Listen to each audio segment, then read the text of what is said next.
Movie के start में हमें सुजुकी फैमिली दिखाई जाती है। इस फैमिली में 4 मेंबर्स हैं। ये एक स्मॉल अपार्टमेंट में रहते हैं। बच्चों के फादर का नेम है सुजुकी। मूवी के स्टार्टिंग सीन में हम उसको देखते हैं कि वो टेलीविजन देख रहा है, जबकि उसका बेटा और बेटी फोन यूज कर रहे हैं। हम देखते हैं ये पूरी फैमिली टेक्नोलॉजी पर डिपेंडेंट है। ये लोग एक दूसरे के साथ टाइम स्पेंड नहीं करते, बल्कि हर वक्त अपने लैपटॉप्स, मोबाइल फोन, टेलीविजन में घुसे रहते हैं। एक दिन जब सुबह सुजुकी उठता है तो वो देखता है उसके अलार्म क्लॉक नहीं चल रही और उसकी वजह से वो ऑफिस से लेट हो चुका है। वो बाहर आकर अपनी वाइफ से पूछता है। वो कहता है कि ये क्या हो रहा है, कोई भी क्लॉक नहीं चल रही। इसकी वाइफ इसको बताती है जो भी चीज इलेक्ट्रिसिटी से चलती है वो नहीं चल रही। इसका कहना है कि शायद कोई पावर आउटेज हो गया है। इसकी बेटी यूं ही उठती है तो वो देखती है कि टीवी और एसी भी नहीं चल रहा। सुजुकी इलेक्ट्रिसिटी कंपनी को कंप्लेन करने के लिए कॉल करता है। तभी इसको पता चलता है कि इसका तो फोन भी नहीं चल रहा। अब बच्चे और इनके फादर सुजुकी सभी ऑफिस और स्कूल के लिए रेडी हो जाते हैं। अब जब ये लोग एलिवेटर के पास जाते हैं तो वहाँ पर जाकर देखते हैं कि बहुत सारा क्राउड था। ये लोग एलिवेटर के पास जाना चाहते थे, मगर पावर आउटेज की वजह से वो एलिवेटर भी नहीं चल रहा था। इसके बाद ये सभी लोग सीढ़ियों का इस्तेमाल करते हैं ग्राउंड तक जाने के लिए। ये सभी लोग हैरान और परेशान थे कि ऐसा क्या हो गया, पूरी सिटी में इलेक्ट्रिक आउटेज हो गया, जिसकी वजह से इलेक्ट्रिसिटी से चलने वाली कोई भी चीज नहीं चल रही। अब सुजुकी तो पहले ही ऑफिस से लेट हो चुका था। ये ट्रेन से जब ऑफिस जाना चाहता था तो इसको पता चलता है कि अब तो ट्रेन भी नहीं चल रही पावर आउटेज की वजह से। अब हम देखते हैं कि सभी लोग बस से जाना चाहते हैं, मगर इलेक्ट्रिसिटी और फ्यूल से चलने वाली सभी चीजें बंद हो चुकी थी। दूसरी तरफ हम सुजुकी के बेटे को देखते हैं जो बाइसिकल पर जा रहा है। वो देखता है कि सिटी में कोई भी व्हीकल काम नहीं कर रही, बल्कि लोग इसकी बाइसिकल को देखकर जेलस हो रहे हैं। अब सुजुकी जब ऑफिस पहुंचता है तो वो देखता है कि ऑटोमेटिक डोर ऑफिस का नहीं खुल रहा और साथ ही में किसी की भी वॉच काम नहीं कर रही। अब यहाँ पर कुछ लोग उस ऑटोमेटिक डोर को तोड़कर ऑफिस के अंदर जाते हैं और तो और जब ऑफिस के अंदर जाकर देखते हैं तो वहाँ पर कोई भी कंप्यूटर नहीं चल रहा। हम वहीं पर सुजुकी की वाइफ को देखते हैं जो अपने आसपास सभी लेडीज से बातें कर रही होती है। वो उनसे डिस्कस कर रही होती है पावर आउटेज के बारे में। इसके बाद सुजुकी की वाइफ ग्रोसरी स्टोर पर जाती है। वहाँ पर वो जाकर देखती है कि लोग पानी और फूड को स्टोर कर रहे हैं। ये भी अब उनके जैसा ही करती है। ग्रोसरी स्टोर में बहुत ज्यादा लोग थे जो चीजों को स्टोर करने के लिए आए हुए थे, लेकिन वहाँ पर कोई भी मशीन काम नहीं कर रही थी। इसलिए कैशियर ये अनाउंस करता है कि वो लोग सिर्फ कैश ही लेंगे। अब बहुत सारे लोग जल्दी से एटीएम मशीन से जाकर पैसे निकालना चाहते थे, मगर एटीएम मशीन भी काम नहीं कर रही थी। हम वहाँ पर सुजुकी के ऑफिस में देखते हैं क्योंकि कंप्यूटर नहीं चल रहे पावर आउटेज की वजह से, तो यहाँ पर इनका बॉस इन सबसे कहता है कि आज आप लोग वापस जा सकते हैं क्योंकि कंप्यूटर पर ही काम करना है और कंप्यूटर तो चल ही नहीं रहे। सुजुकी जब घर वापस आ रहा होता है तो रास्ते में की बाइसिकल की शॉप्स को देखता है। वो देखता है कि बाइसिकल की प्राइस तो बहुत ज्यादा हो गई है पावर आउटेज की वजह से, मगर इसके बावजूद वो एक बाइसिकल खरीद ही लेता है। अब रात को हम सुजुकी की फैमिली को देखते हैं जिनके घर में लाइट नहीं आई हुई। इन्होंने कैंडल जलाई हुई है और ये मिलकर डिनर कर रहे हैं। अब जब सुजुकी का बेटा वॉशरूम में जाता है तो वो जाकर देखता है कि टॉयलेट का फ्लश भी काम नहीं कर रहा और तो और सभी टैप्स ने भी काम करना छोड़ दिया है। अब सुजुकी की बेटी भी यहाँ पर बहुत ज्यादा परेशान हो गई थी। वो ये सोच रही थी कि लाइट तो गई, मगर यहाँ पर टैप्स का बंद होने का तो कोई काम नहीं बनता क्योंकि टैप्स तो इलेक्ट्रिसिटी पर काम नहीं करती।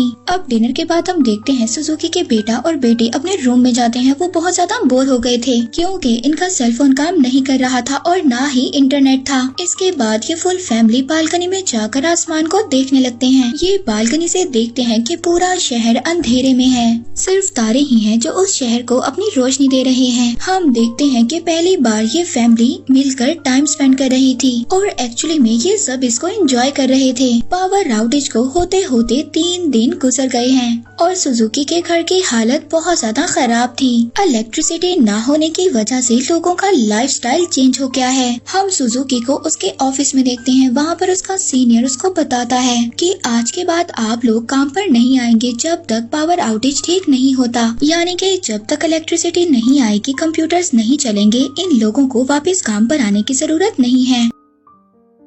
अब ये सुनकर सुजुकी बहुत ज्यादा परेशान हो जाता है। वो अपने सीनियर से कहता है कि अगर हम काम पर नहीं आएंगे तो पैसे कैसे कमाएंगे, हमें अपने बच्चों को भी तो खिलाना है। अब ये सब बातें सुनकर उसका सीनियर उससे कहता है अब जैसी कंडीशंस चल रही हैं, ज्यादा देर तो आप टोक्यो शहर में नहीं रह सकते, क्योंकि मुझे ऐसा लगता है इन कंडीशंस के साथ ऐसा टाइम आएगा कि खाने और पीने की भी कमी हो जाएगी, क्योंकि हम देखते हैं कि लोग इस टोक्यो शहर को छोड़कर इस कंडीशन की वजह से जा रहे हैं। और अब सुजुकी भी ऐसा ही करना चाहता है। सुजुकी की वाइफ पास वाले वाटर टैंक से पानी भरने जाती है, मगर वो देखती है वहाँ पर तो बहुत ज्यादा क्राउड है, वहाँ पर बहुत ज्यादा लोग खड़े हैं। और फिर इन सभी लोगों को वापस भेज दिया जाता है, क्योंकि टैंक्स भी काम नहीं कर रहे, क्योंकि इन टैंक से पानी खत्म हो गया है। अब सुजुकी बैंक जाता है पैसे निकलवाने के लिए, मगर इसको भी वापस भेज दिया जाता है। अब पावर आउटेज को 7 दिन हो चुके हैं और इलेक्ट्रिसिटी शहर में अभी तक नहीं आई। सभी ग्रोसरी स्टोर्स, ऑफिसेज, स्कूल सभी बंद हो गए थे इलेक्ट्रिसिटी न आने की वजह से। यहाँ तक कि सभी फैक्ट्रीज भी बंद हो गई थी और सभी लोग कंट्री साइड की तरफ मूव कर रहे थे। अब सुजुकी की फैमिली भी ये डिसाइड करती है कि हम लोग भी कंट्री साइड की तरफ जाएंगे। ये अपने बैग्स में अपने खाने की चीजें और जरूरत की चीजें सभी पैक्स कर लेते हैं और अब ये सभी लोग बाइसिकल के साथ मूव कर रहे होते हैं। ये लोग अपने साथ पानी भी रखना चाहते थे, मगर पानी की कीमत बहुत ज्यादा थी, मगर फिर भी ये लोग किसी तरह से मैनेज कर लो प्राइस पर पानी की बोतल्स ले लेते हैं। अब ये एक जगह पर रुकते हैं, रेस्ट करते हैं और खाते हैं और इसके बाद दोबारा से अपने सफर पर चलने लगते हैं। अब आखिरकार ये लोग एयरपोर्ट पहुंचते हैं, जहां पर से इन्होंने फ्लाइट लेनी थी अपने गांव की तरफ। इनको बताया गया था कि एयरपोर्ट से अभी भी फ्लाइट्स जा रही हैं, इसीलिए ये लोग एयरपोर्ट पर पहुंचे थे, मगर एयरपोर्ट पर भी लोगों का बहुत ज्यादा क्राउड था। ये लोग आगे जाकर पता करते हैं, तब इन्हें पता चलता है कि फ्लाइट्स भी कैंसिल हो गई हैं और जब तक पावर वापस नहीं आती फ्लाइट्स भी नहीं चलेंगी। इन्हें कुछ भी समझ नहीं आ रही थी। हम देखते हैं कि ये एक होटल में एक रात गुजारते हैं। होटल का ऑनर इनकी कंडीशन देखते हुए इनसे ज्यादा चार्जेस लेता है। अब डिनर करते हुए ये लोग डिसाइड करते हैं कि फ्लाइट्स तो जा नहीं रही, इसीलिए इन्हें अपने गाँव बाइसिकल पर ही जाना होगा। अगले दिन के एक बुक स्टोर से एक मैप लेते हैं अपने गाँव की लोकेशन देखने के लिए। ये लोग अपनी जरूरत की चीजें लेते हैं और अपने सफर पर निकल जाते हैं। कुछ देर बाद साइकिल चलाते चलाते आखिरकार ये एक हाईवे पर पहुंच जाते हैं, जहां पर और भी सारे लोग थे जो दूसरी कंट्रीज की तरफ मूव कर रहे थे। अब रात गुजारने के लिए ये एक कैंप में रुकते हैं। वहाँ पर इनके दूसरे ट्रैवलर फेलोज भी थे, पर तभी एक आदमी इनसे पानी मांगता है। ये उसको पानी नहीं देते, ये कहकर कि ये इनकी लास्ट वाटर बॉटल है। ये लोग रात गुजारते हैं और फिर अगले दिन अपने सफर को स्टार्ट करते हैं और एक डार्क टनल के अंदर से गुजरते हैं। टनल में बहुत ज्यादा अंधेरा था और वहाँ पर लुटेरे भी थे। तभी हम देखते हैं कि एक लेडी इनकी हेल्प करती है। ऐसे ही दिन गुजरते जाते हैं और अब 16वां दिन है पावर आउटेज को, यानी कि 16 डे। अब फैमिली दरिया के किनारे बैठी होती है और यहाँ पर इनकी लास्ट वाटर बॉटल भी खत्म हो जाती है। अब सुजुकी डायरेक्टली दरिया से पानी पीता है, क्योंकि इनके पास कोई और रास्ता नहीं था। अब ये लोग दोबारा से अपना सफर स्टार्ट करते हैं, तभी रास्ते में तूफानी बारिश आ जाती है। ये सब लोग अपनी सारी चीजें छोड़कर एक महफूज जगह पर पनाह लेते हैं। तूफान के बाद ये लोग अपनी चीजों के पास वापस जाते हैं। अब यहाँ पर ये लोग देखते हैं कि सुजुकी के बेटे की बाइसिकल का टायर खराब हो गया है, साथ ही में इनका खाना भी गिर गया है और इनके कपड़े भी खराब हो गए हैं। अब टाउन में बच्चे खाना ढूंढने के लिए जाते हैं, जबकि इनके पेरेंट्स एक जगह पर आराम करने के लिए रुकते हैं। आखिरकार बच्चों को एक ग्रोसरी स्टोर मिलता है। यहाँ पर लड़का तो अपना बाइसिकल टायर ढूंढ रहा होता है, अब जो कि उसे वहाँ से नहीं मिलता, और लड़की खाने की चीजें देख रही होती है, जो कि इनके आने से पहले ही लोग उठा चुके थे। तभी इनको वहाँ पर बैटरी वाटर की बोतल मिलती है, जो कि एक डिस्ट्रिक्ट वाटर था और ये लोग उसको पी सकते थे। लड़की को कैट फूड मिलता है और वो ये सोचती है कि वो इसको ही खा लेगी। अब वो अपने पेरेंट्स के सामने जाती है और जाकर ये खाना खा रही होती है, जो इसको बिल्कुल भी पसंद नहीं आता। मगर अब करते भी तो क्या करते, इन लोगों को जिंदा भी तो रहना था। वहाँ पर कैंडी अपने बाइसिकल के टायर को ठीक करने के लिए अपने फोन का कवर यूज करता है। अब ये लोग दोबारा से अपने सफर को स्टार्ट करते हैं। हफ्ते तक तो ये बैटरी वाटर और कैट फूड पे ही सरवाइव करते हैं। अब पावर आउटेज को होते हुए 21 डे हो चुका था। तभी इनको एक कैंपर मिलती है और इनको एक वीट दिखाती है और कहती है कि आप लोग इस वीट को खा सकते हैं, मरने से तो अच्छा है ये लोग वीट को खाकर अपनी भूख मिटाएं। तभी उस कैंपर के साथ एक लड़का भी होता है जो इनकी फैमिली की पिक्चर लेता है। वो एक नॉन डिजिटल कैमरा था। वो इनसे प्रॉमिस करता है कि जब पावर वापस आ जाएगी तो वो इनको ये पिक्चर भेज देगा। अब ये लोग मिलकर सफर करते हैं। बाद में इनके रास्ते अलग हो जाते हैं। अब इसके बाद इनकी फैमिली एक्वेरियम में पहुंचती है, जहां पर देखते हैं कि लोग मछलियां बेच रहे थे। अब ये लोग भी लाइन में लग जाते हैं ताकि इन्हें खाने के लिए कुछ मछलियां मिल जाएं, क्योंकि इनका खाना तो खत्म हो चुका था। मगर जब इनकी बारी आती है तो वो मछलियां भी बिक चुकी थी। यहाँ पर हम सुजुकी को देखते हैं जो उस आदमी के पाँव पड़ गया था कि प्लीज मेरे बच्चों को खाने के लिए कुछ मछलियां दे दो। मगर वो आदमी इसको इग्नोर कर वहाँ से चला जाता है। अब करते तो क्या करते, ये लोग दोबारा से अपने सफर को स्टार्ट करते हैं। ये एक फील्ड में देखते हैं। ये भूख और प्यास की वजह से बहुत ज्यादा थके हुए थे। इन लोगों से तो अब आगे चला भी नहीं जा रहा था। हम सुजुकी को देखते हैं जो एक इंसेक्ट को खाने वाला था, पर तभी ये एक पिग को देखते हैं। सुजुकी किसी न किसी तरह उस पिग को पकड़ लेता है और ये बहुत ज्यादा खुश हो गए थे, मगर वो उसको काट नहीं सकते थे और इनको बहुत ज्यादा भूख भी लगी हुई थी। तभी एक आदमी इनके पास आता है जिसका नाम है टनाका। वो कहता है कि इस पिग को मेरे साथ मेरे घर लेकर आओ, जहाँ पर वो आदमी उस पिग के टुकड़े टुकड़े करता है और इन लोगों को डिनर खाने के लिए देता है। ये उस पिग को खाकर बहुत ज्यादा खुश हो गए थे, क्योंकि इतने दिनों से ये भूखे रह रहे थे। इनके पास खाने के लिए कुछ भी नहीं था। अब एक हफ्ते तक ये लोग टनाका के पास ही रहते हैं और फिर से ये अपना सफर स्टार्ट करते हैं विलेज की तरफ। अब रास्ते में इन्हें एक रिवर नजर आता है, यानी कि इन्हें रिवर को क्रॉस करना था, जबकि इनके पास जो मैप था वो पुराना था और उस मैप में रिवर के बारे में कुछ भी नहीं बताया गया था।